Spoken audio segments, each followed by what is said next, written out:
Welcome to Speak Our Mind Community Podcast, sharing the views and opinions of local residents in Camden. To the Speak Our Minds podcast. Today we're talking about community wellbeing and bridging the gap. So we have a special guest with us today. Do you want to introduce yourself and your organisation? Yes, so my name's Naomi Davidson and I'm from the Wellness Action Alliance. Thank you, I'm happy to be here. And where are you based in Camden exactly? So our main hub we use is St Pancras Community Association, that's in Plender Street. Okay, and so obviously the topic is community wellbeing and bridging the gap. So what mental health support or services does your organisation provide for the local community, and who's your target demographic? So our main target demographic is parents and carers. So we focus exclusively on parents and carers because we find that there's quite a few services and workshops for children, but rarely do we have support for parents, and most of the children will also benefit if their parents have felt kind of supported.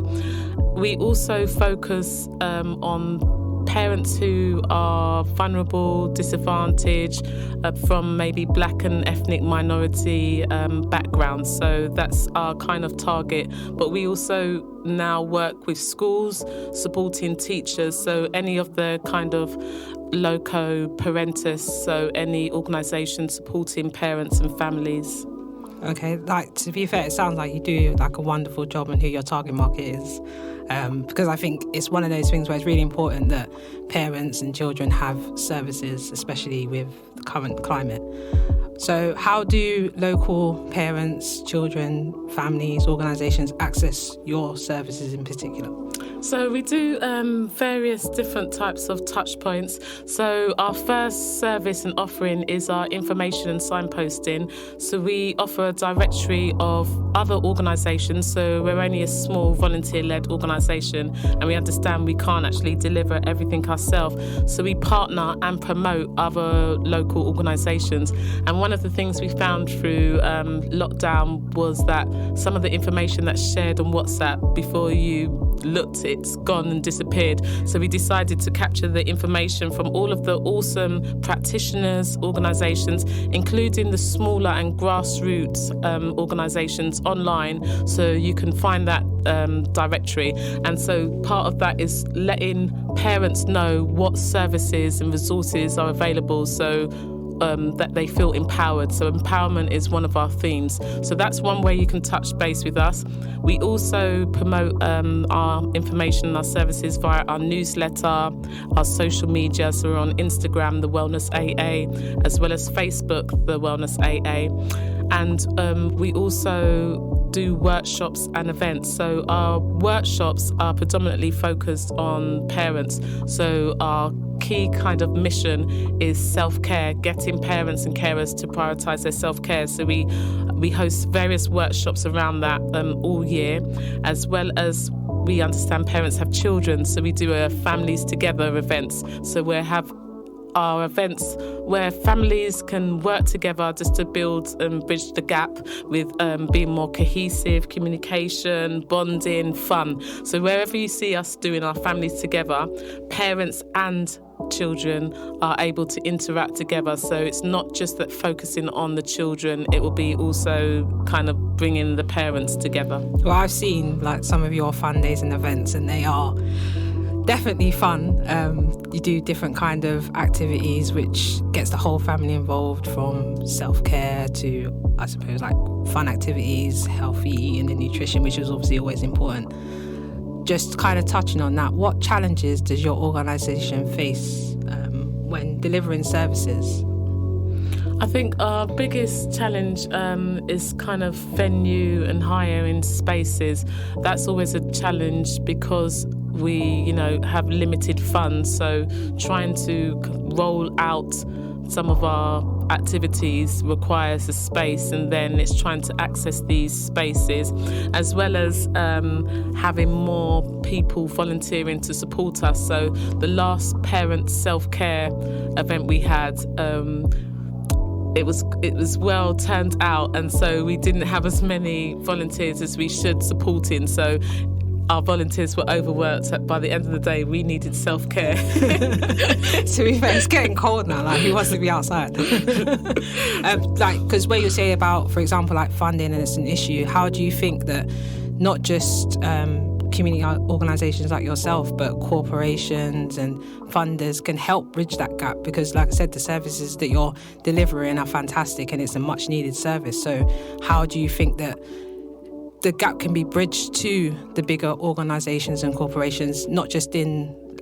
Camden, but in other boroughs and areas? Because I'm sure it's not just Camden that you want to reach, it's other areas across London and the UK. Yeah, and we're quite blessed because of, like, you know, what we've seen during lockdown. We've been able to utilise Zoom and technology to reach a larger audience. So just to be clear, we actually work with parents and carers throughout the UK via Zoom, but in terms of our outreach, that we only offer at the moment predominantly in the Camden borough, as well as Islington, because there's an overlap and there's some services. But I think the main thing that they can do to bridge that gap is to make the funding more accessible. So sometimes those funding applications, they've got so much red tape associated with it. It's quite off-putting for smaller organisations where it requires time, you know, and effort, and almost a master's PhD to try and figure out what it is that they're asking.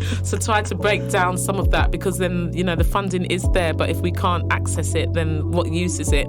And also being able to, you know, for them to tap into communities and grassroots smaller organisations, as opposed to the, you know, keep giving funding to big organisations all the time, actually trying to support the little people. Yeah, because it's kind of like the big organisations and community centres get the money and then have to outsource it to organisations like yourself to deliver the work for the community, because you're on the ground doing the work. So you kind of touched on the next question already, is what's your thoughts about different modern ways to embrace technology within your services? I know you mentioned Zoom, but is there any other kind of technology that you use to... I think I think there's the Zoom or video technology, whether it's Zoom, Teams, whatever we're using, is really a good way, because that's how we're launching. We've got a parent self-care module or course, and that will be delivered. We're piloting it at the moment, but that will be delivered via kind of video. So we're using YouTube to deliver that, and that's not something that maybe we'd considered in the past. It would have been that, no, the practitioner needs to be there. Face-to-face kind of. Yeah. So now we can actually get more volunteers trained up in delivering the course, because they don't have to have the expertise, because we can do a combination of kind of the video and the experts providing it. And then that also allows the experts to, you know, just to do it one time without having to be there. So it's been a real convenience, for us.